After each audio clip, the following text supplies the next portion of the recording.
السلام عليكم ورحمة الله تعالى وبركاته. aad baad u mahadsantihiin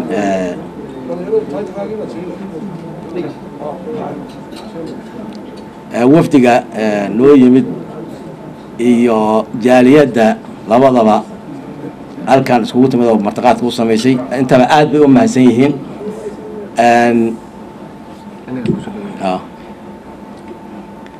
aniga waxaa laygu yeelay in aan furo oo maartaqaane aayadaha qur-aanka aan noogu furo tan dambana kolley anoon ka heli doonin hadduu ilaahay yidhaahdo insha allahu hadduu ilaahay yidhaahdo. laakiin waxa lagu bilowdo oo lagu furfurto waxaa ugu wanaagsan lagu hormara kitaabka ilaahay, qur-aanka ilaahay baa ugu waxaysan. marka qur-aankii baan noogu furhayaa wixii kelimaad ah oo aan qaboon jeedin doonana dib baan u dhigan hayaa hadduu ilaahay yidhaahdo. أعوذ بالله من الشيطان الرجيم. بسم الله الرحمن الرحيم. والعصر إن الإنسان لفي خسر إلا الذين آمنوا وعملوا الصالحات وتواصوا بالحق وتواصوا بالصبر صدق الله العظيم. أيضا سورة وآدي آد بأقابنتها لكن آدي آد بمعنى دارتها. suuraddu macnaheeda iyo yaraanteeda isma laha. culamada qaar waxaa laga soo wariyey inay qur-aanka oo dhan macnihiisa ay koobayso. maxaa yeelay waxay ka kooban tahay aayadaha ugu horeyso oo ilaahay awoodiisa iyo mataqaana inay tahay iyo adduunyada waxa ay ku kooban tahay. waxay ku soo kooban tahay bini aadamka inuusa waxa uu yahay. waxay ku soo khatiman tahay dadka ninka ugu wanaagsan inuu yahay ninkii waxa fiican qabto. watawaasow bilxaqi watawaasow bilkhayri. xaqdi iyo xaasama aysan ku jirin dadka wanaagga isu faro oo isu soo hagaajiyo. inta bini aadamka ugu fiicnaa intaas inay tahay. marka intaasna dheeraad baan idinkugu daray aniga qur-aanka inaan idin akhriya ay ahayd. wixii kale oo aan qaybta aan ku lahay barnaamijkana dib baan u dhiganayaa. asalaamu calaykum. meeyarada caasimadaha somalilan halgamaaga weyn idris boqorka qowmiyadaha direed gudoomiyaha jaaliyadda direed ee nairobi gabdhaha akhyaarta kale ee fara badan oo madaxda ah dhammaantiin waxaan idinku salaamayaa assalaamu calaykum waraxmatullaahi wabarakaatu. anigoo ah ugaas saalax cabdinuur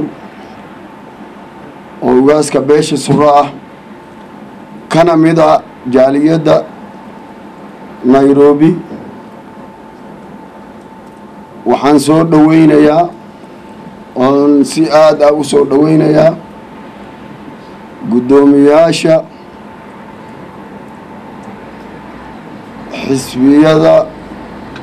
qaran ee dowladda somalilan oo caawa martinoo ah meeyarada magaalooyinka somalilan iyo marti sharafta kale ee ka soo qayb gashay intaba waa soo dhoweynayaa. waxaana idinku soo dhoweynayaa jaaliyadda nairobi oo diroo dhan jeemankeedii inta maqan iyo inta joogtaba waxay idin leeyihiin soo dhowaada. waxaad ku soo dhowaataan dadkiinnii iyo dalkiinnii kale.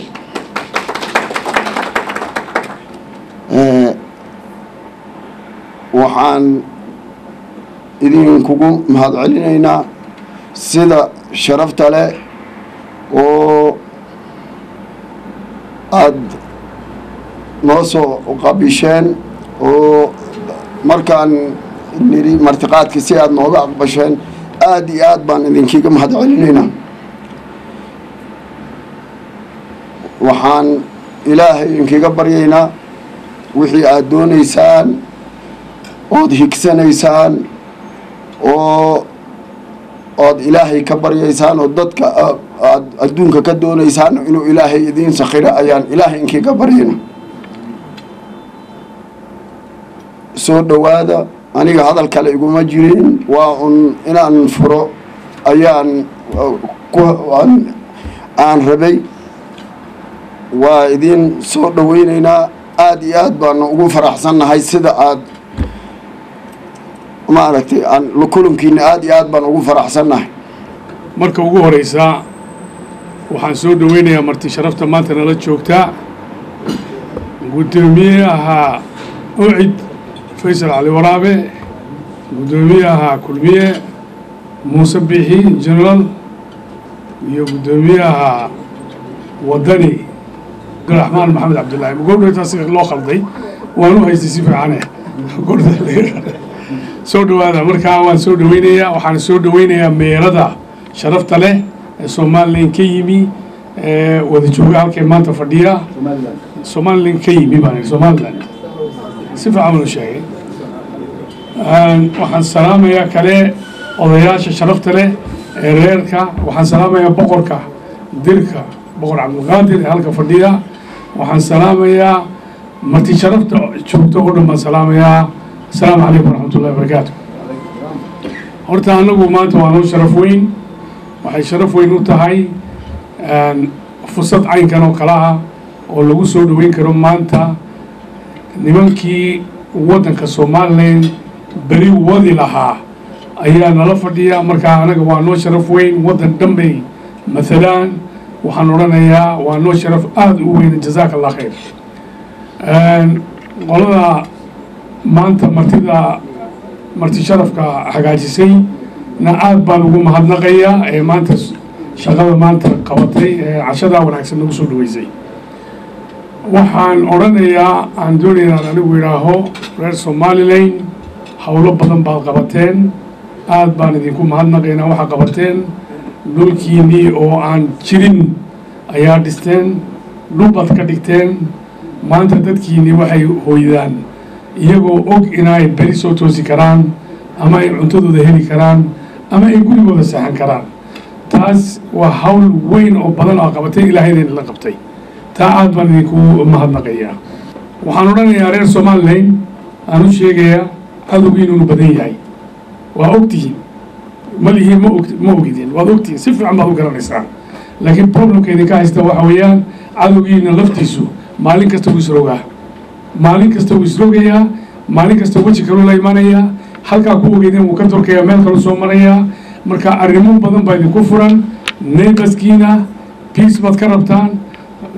maxaan ku dhaha waddankiina gudihiisa peace baa wadaan annagu maanta waxaan idinku guubaabinaynaa election baa soo socda electionkaa in ilaahay idinla qabto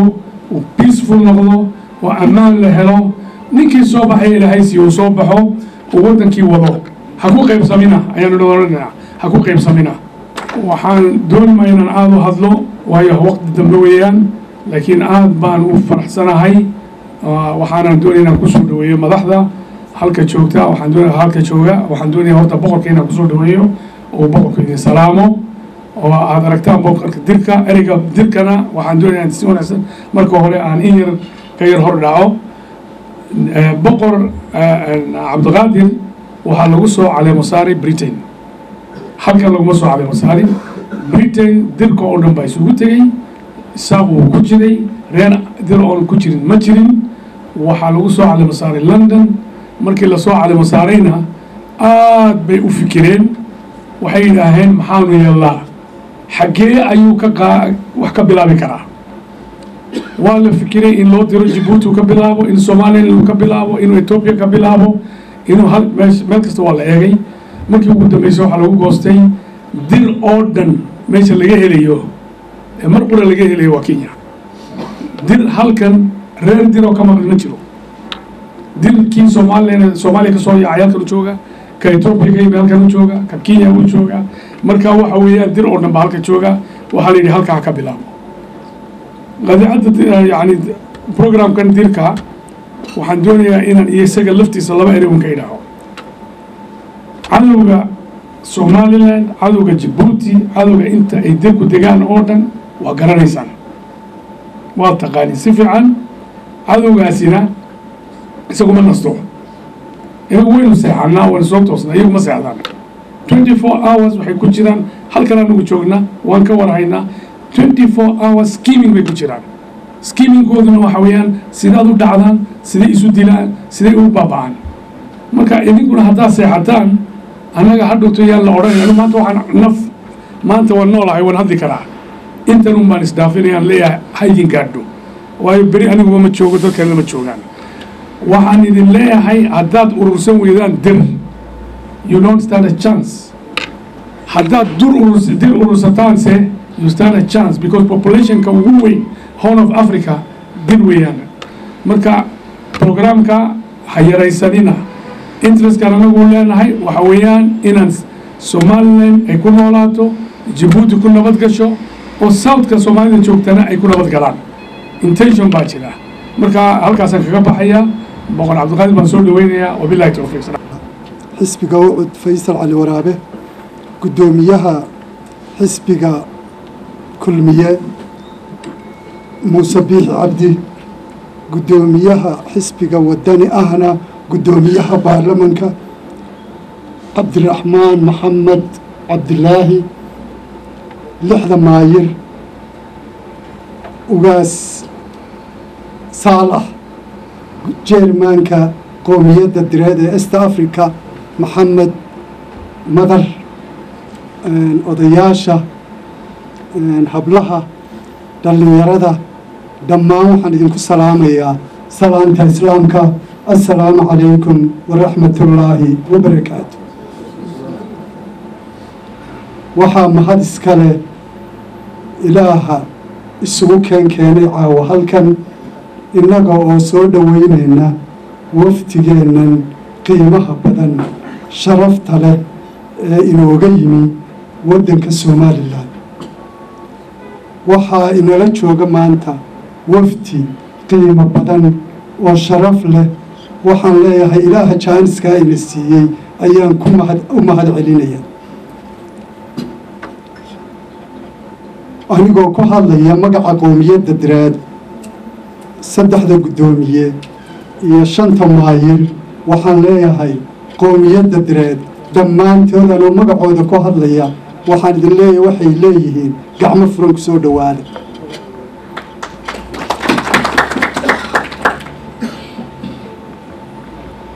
waxaan idinka mahad celinayaa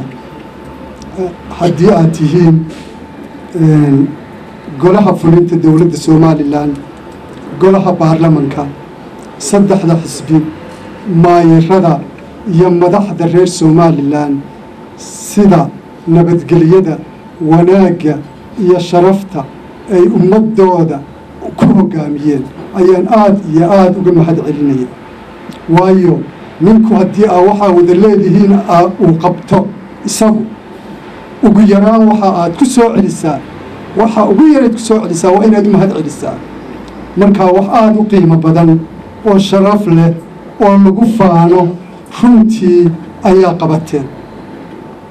marka aad baan idinkaga mahad celinaya waxaan kaloo idinka mahad celinayaa waddan yaroo Somaliland waa waddan yaroo curdina siyaasadeedu soo kacayso sharciyadeeda imaka la qorayo oo la dejinayo dadkuna waxa la yidhi arrinkoodu waa mudacyo afkoodna iskuma hagaagaan had iyo jeer marka arrin la keeno dadku inay isku khilaafaan waa wax adduunka ku dhan sida qiimaha leh walaaltinimada leh ee arrin kasta oo isku qabataan ku dhammaysaan si sharaf leh oo walaalnimo leh idinka oo u naxaya dadkiina aad iyo aad baan idinka mahad celinaya kolley hadal badan odhan maayo oo odayaashii iyo madaxdii iyo waftigii oo dhan baa iga dambeeya oo hadli doona waxaan idin leeyahay waxaan idiin hayaa anigu kolley nin mas-uula waa la xagxaganayaa laakiin maanta wax aada u qiimo badan oo ummadda direed iyo ummadda reer Somaliland intuba ay ku ficaanaan ayaa qabateen marka aad baan idinkaga mahad celinayaa aniga oo ku hadlaya magaca qowmiyadda direed mahadnaqaana waxaa idiin soo jeedinaya dhammaan qoomiyadda direed meel kastoo ay joogto wasalaamu calaykum waraxmatullaahi wabarakaatu. الحمد لله رب العالمين إلهي halkay suuqeen keenay ayaan mahad celinayaa mahadnaqayaa inoo suura geliyey xafladdan wanaagsan ay soo qalqaaliyeen beesha dir madaxdeeda joogta Nairobi. waxaan salaamayaa qoomiyadda beesha dir ugu horeeyo boqorka ugaaska madaxda kale sharafta leh gudoomiyaha jaaliyadda dhammaantiin baa ragga kale axyaanta hablaha dhalinyarada assalaamu calaykum waraxmatullahi wabarakaatu. anigu de laba wafti oo idin yimi baanu nahay madaxda xisbiyada qaranka 3 xisbi qaran iyo maayarada iyo ganacsatada nala socota. runtii waxay noo tahay jaanis weyn farxad bay noo tahay aad iyo aad baan u reereynaynaa ilaa maalintii aanu nimi qalbiga wanaagsan iyo farxadda iyo dhawaysan nala soo dhaweeyey. salaan gaar ah waxaan siinayaa madaxda xisbiyada qaranka oo dhinacan bidixda iga xiga meeyaradan saaxiibaday odayaasha kale haddii ay tahay ugaaska iyo boqorka iyo gudoomiyaha beesha direed oo aan abtigeyn maxamed jaamac madar ayagana gaar baanu salaamayaa hablaha iyo saxaafaddu aan laba soo hadal qaadin. saxaafaddu annaga xaggaa Soomaaliland markaan joogno qaali bay nagu tahay oo laba kelmadood oo midna xaq u leedahay midna aan ku laashino labada waan idhaahna. ayagana waan salaamaynaa saxaafaddana. waddan baanu ka nimi waddankii aanu ka nimi dee waxbaanu kala nimo wixii aanu kala nimi iyo waxaan u soconay ciddii aanu sooreysanay waan u diib yacni ragga halkaan ugu nimi anigu kolley afrikadan bari Tanzania ma arkay mabaana filayn rag halkaan ugu nimi siday isugu xidhan yihiin iyo taladooda halka ka fakarayaan yacni raggayga dalka jooga maskaxda halkan taalla waxaan odhan karaa raggaa ku jirta raggayga dalkii jooga laxajalada intaa leegay rag badan baana ku jirin Somaliland maanta jooga xog badanna waa haysaa xog badan oo intaa in badan oo annagu aan isku mashquulsannahay oo aanu dee mararka aanu xisaabiyo oo kala nahay xoogaa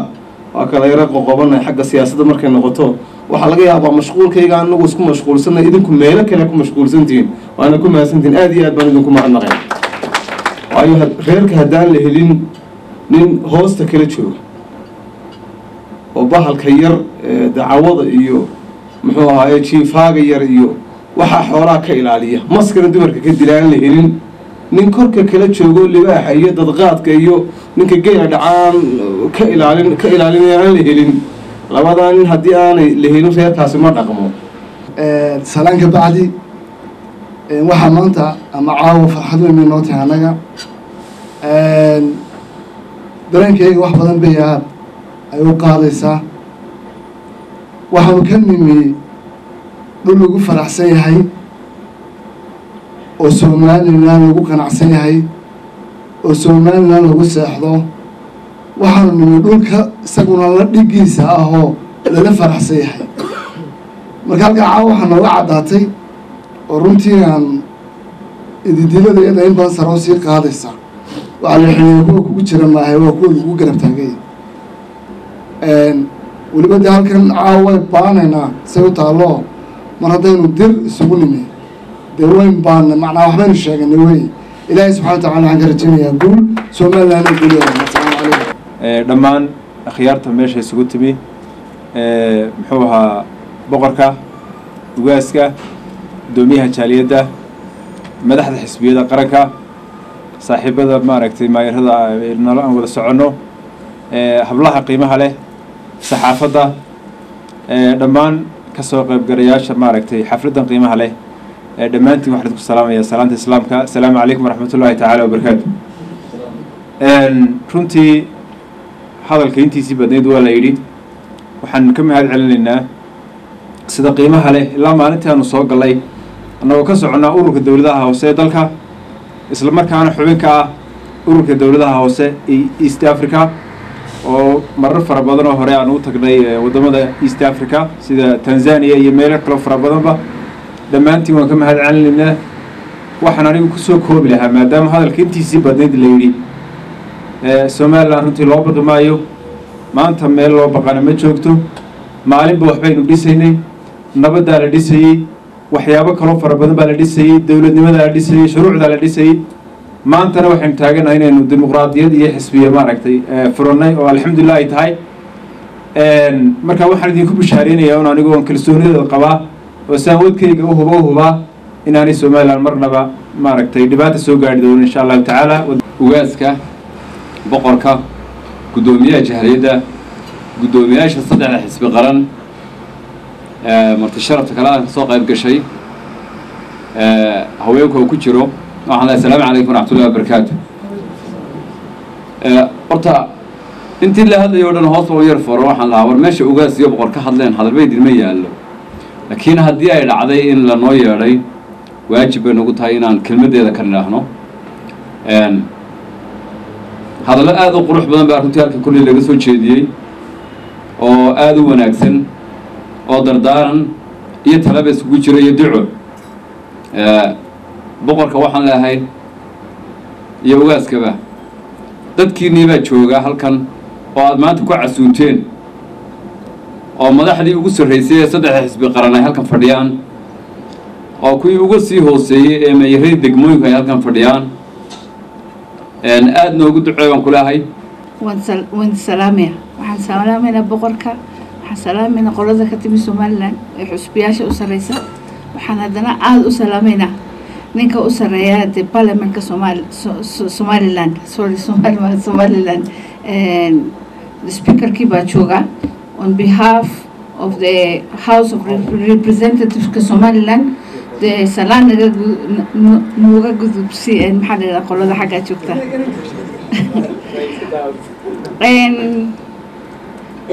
waxaan doonaynaa idin sheego is that peace amaan ayay qolada direed ay meteleysa somalilandna peace ammaankaasay meteleysa ay matishay oo ay tustay dunidoo dhan wanaagga ammaanka uu leeyahay asalaamu calaykum maan islahayn waa lagu yeedhayaa laakiin haddii la ii yeedhay aniga waxaa la yidhaha suur xasan abiib waxaan ku hadlayaa magaca hablaha somalilan maadaama caawa habli dirka laga hadlayana waxaan ku hadlayaa hablaha dirka ah oo dhan magacooda waad mahadsantihiin madaxdoo dhan waan islaamayaa kulligiina idama kala qaadayo time badani ma jiro somalilan ha noolaato arrintan aan isugu nimada terrorismkana ilaahay haynagu waafajiyo arrimo badan baa inoo yaala marka ilaahay waxaan nooga rajeynayaa doorasho kheyr qabta iyo inaad doorashada la ogolaado iyo inaad qabyaalada la iska daayo oo qaarnimada la badiyo waa mahadsantihiin assalaamu calaykum marka hore ilaahay baa mahadle mar labaadka waxaan aad iyo aad uga mahadnaqaynaa jaaliyada noo soo samaysay caawa fadhigan iyo cashadan madasha quruxda badan ee nagu soo dhoweeyey aada iyo aad baan ugu mahadnaqaynaa ragga halkan ka hadlay oo guddoomiyaha master mother ereyadiisii aada u mucda weynaa ee siyaasiga ahaana waxaanu leenahay talo wanaagsan baad soo jeedisay taladaadana waa ku dhaqmaynaa waxaanse kugu bishaaraynayaa si rag horeba yidhi somalilan halkaa crossroadska inay ka gudbsanayaan ugu haystaa inay ka gudubtay qabiilkan u haystaa waxaa kaloo soo dhaweynayaa halkan arrimihii laga soo jeediyey qaar badan oo ahaa beesha dir horta beesha dir xagga iyaga uu ku yar cusbaa intii ka horreysay snm magacaasi snmt aan hilka horreeye ka helay waxaa ahaayeen southern snm ssnm southern Somali National Movement waxaan cudud xooga oo rag badan ugu dagaalamay oo rag badan kaga shahiiday kaga dhintay xoolo badan ku bixiyey oo soo hawlgalay hal baa jira mar walba nagu taagan qolada snm oo la yidhaahdo war markii dalka la xoreeyey annaga xaggana kaga tagteen su-aashaas waa su-aal jawaabteeda waayo miisaankii snm markuu xoreeyey somalilan idina ay dalkii koonfurta joogaan masalada somalilandkana ay baaheen oo ay degeen gobolada koonfureed oo dhan ay ku wada jiraan may dhici karayn xaaladdaa inaynu shir isku nimaado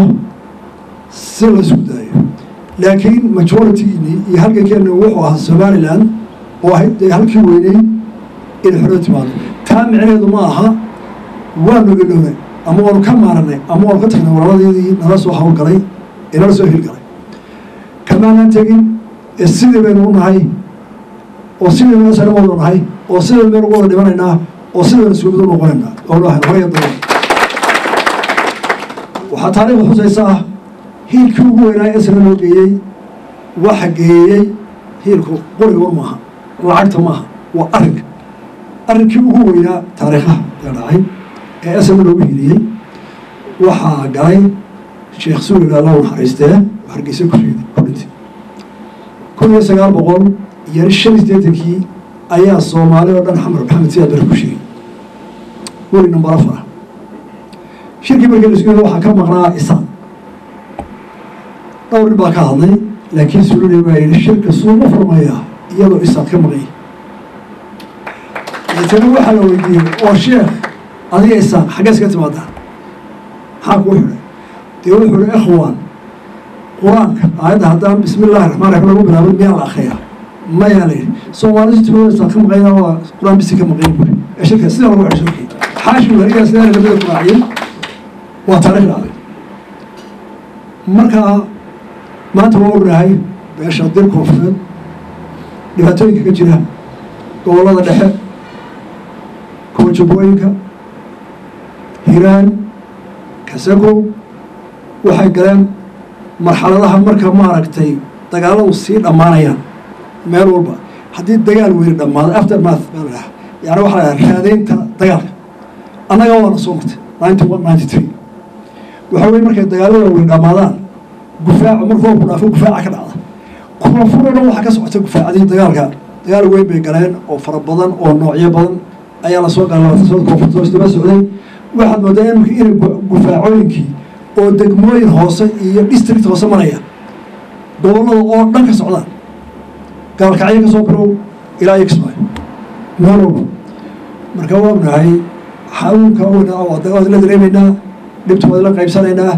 laakiin hiilku wuxuu ku wanaagsan yahay arrin in arrin iyo samafal iyo arrin tala oo kaysdilayaan labada isdilayaba lagu dhaqa ah in la helaa wanaagsan oo yani soomaalida hore waxay ahayd un inagu kala daro nimanku ayo laba baa isdilaya ka inaga ah garayga daro warka waxay ahayd un inagu kala daro taasina horumar badan ma keento waxay u baahan tahay dagaalada ka socda koonfurta ee ku wajahan inta badan dirka ku wajahan marka xaqiiqada loo eego waxay u baahan yihiin in arrin lagu xalilo haddaanu somaliland nahay arrintaa waxaanu diyaar uga nahay inaanu xal aan nina dulmaynin aanu ka soo jeedino oo arrintaa nabad aanu ka dhalino intii tartida waa gelayna mana ogolin cidna ila dulma waxaynu iminka intayna halkan fadhaas ku raxsannahay in la dulmaayo dirka laakiin kan kalena wax laga yaaba inu wax sheegan karo laakiin dagaalladaas waa dagaallo ballaaran oo baahsan oo lagu dhimanayo oo dad dhani dee lagu barakacayo oo u baahan in xal deg dega loo helo wixii tala ah ee heer gobola ee heer caalamiya u yaraysan mayno markaan idaacadda warkaa ka maqla waan dhibaya markaa dad ka warrabo waan dhibaya waa dee dagaallo aynaan u baahnayn imanka oo baahsan oo muddo inay ku fideen koonfur oo dhan meeshii degdeganaa bay ku fideen taana intaasaan ka qabnaa arrin baanu kaga howlgeli garabkiinaanu taagannahay haddii la dulmiyo waa idin hilaal la gardaran yahay haddaa gardaran tihiin waa idin qabanaynaa markaa taana intaasaan ka odhanayaa ilaahay isku keenkeena u nahadle waxaan kaloo mahad celinayaa dadka akhyaartii soo casuumaddan fiican soo agaasimay ayaa iyagoo mahadnaqayaa asalaamu calaykum raxmatullahi wabarakaatu mid un baan ku yeelashay waxa weeye arrimahan ka taagan koonfurta magaranaysaay especially ku aagan beelaha surad iyo beelaha bigamaal annagu waxaanu roolkayga wuxuu ku yahay inaanu nabad ka shaqeyno labada beelood ee beelaha istiliya labaduba halgankii Soomaaliya gacan bay ku lahaayeen qola waxay loo qola SNM-ta koonfur la baxday Southern SNM qolkan waxay qola USC heed bahayn ay diid ka soo jeeday ma suurta gasheen nidaamkii magaranaysa maxamed siyaad bare ee reeraysnaa inuu dalka laga xoreeyo haddana u s c gacan aynoo geeyin anagu waxaanu waa labadii gamcood weeye mar haddee labadii gamcood isqabtaana waxaa anaga nagu waajiba inaanu si ilaahnimo ama si muslimo ah walaalnimo ah inaanu u dhexdhexaadino oonu sulxi doono ayaa weeye markaa waxaanu diyaar u nahay waxaan u maleynayaa habkii soomaalida ku heshiin jirtay wuu ka lumay soomaaliya oo hadday dee uu ku harsan yahay 24 sannadood marna gaala ma heshiiseen marna afrikaan looma keena iyaga heshiin lahaa annagu nagu harsan yahay waxaan jecelayn annagu aanu arrintaa la wareegno aanu beelaha xawaadle iyo beelaha surad aanu dhex galno beelaha beemaal iyo beelaha habargidir dhowr jeeba abgaalku ay goosha fidiyeen sida igu maqaalo ah beemaalka ka habsaamay oo u arkay inaanay ahayn dhexdhexaad markaynu arrintaa annagu aan odayaashida dhaqdhaqaajino ayaanu ku dadaali doonaa oo halka annaga nagaga waajibka wacaynka marka waxay la tahay inaanu rool qaadano wanaagsan oo dee qaranimo u eeg oon reer qabiil ahayn oo wixii aanu walaalayar koonfur u qaban karno annagoo qarana state inaanu u qaban karno diyaarna waanu nahay waxaan malinayaa sheekada ka sheekeeyey muuse ee odayga yidhi haddaanu soomaali meesha joogta ee saaqjoogo bisinka ka maqan inay ti ilaahay qaaqoolo weli bisinkii baa ka maqan oo kuwa isku ima waaye diyaar baanu nahay inuu nimaadon kale hagaajina insha allahu goosha u gogolay diyaar baanu nahay waxaa kaloo aan jecelahay inaan dhammaan kasoo qaybgalayaasha munaasabadan qaaliga ah wada salaamo kuna salaamo salaanta islaamka asalaamu calaykum waraxmat ullaahi wabarakaatu waxaan ku faraxsanahay in dee wax isaaq ka weyn oo magac ka weyn caawa halkan la isugu yimi ama somalilandba magacaasina sidaa muuse ka soo sheekeeyey taariikho hore oo wanaagsan oo waktigii halganka reer somaliland ku jireenna lagaga qayb qaatay ayaynu soo maray iskaashi badani wuu jiray laakiin sida la sheegay